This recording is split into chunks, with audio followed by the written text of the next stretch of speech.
Indian classical music, two sides of the same coin, Carnatic and Hindustani.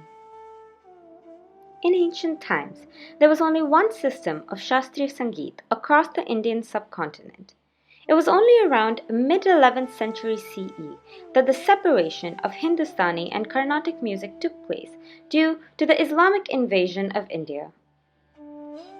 Most of North India came under their rule, while South India was relatively away from their influence. As a result, classical music in the north was influenced by Persian and Arabic music techniques, which gradually gave rise to the Hindustani Shastriya Sangeet. The classical music of the south developed along the lines of ancient music, and since it flourished in the Carnatic belt of South India, it was called Carnatic music. There are many differences between the two types of Indian classical music, ranging from the instruments that they use to the language of their compositions. Although both Hindustani and Carnatic music use the same 12 notes, the way these notes are embellished, also known as gamakas, are completely different. In Hindustani classical music, we use a technique called the meet. Meet is basically a glide from one note to another.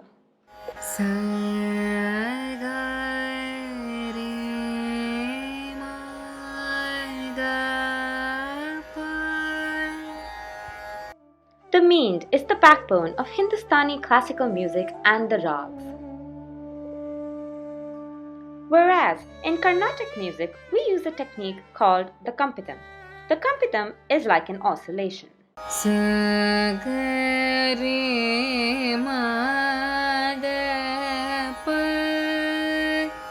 This kind of oscillation is very common in Carnatic music.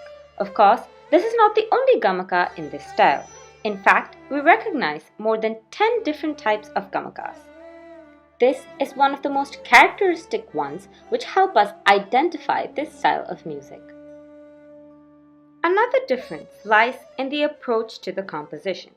Carnatic music places a lot of emphasis on the composition, especially the lyrics or the sahityam.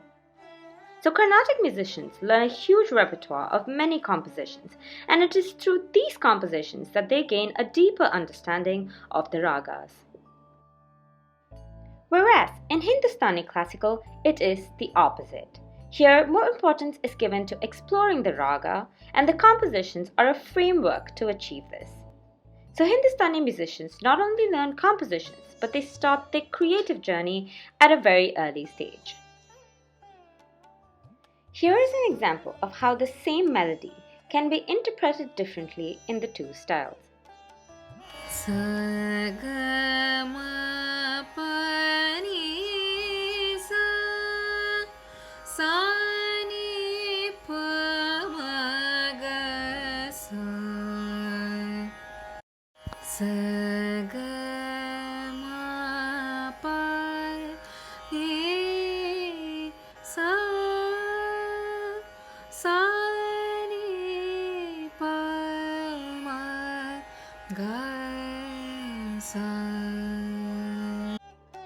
Even though Hindustani and Carnatic music are different in their own ways, they both are still classified as Indian classical music.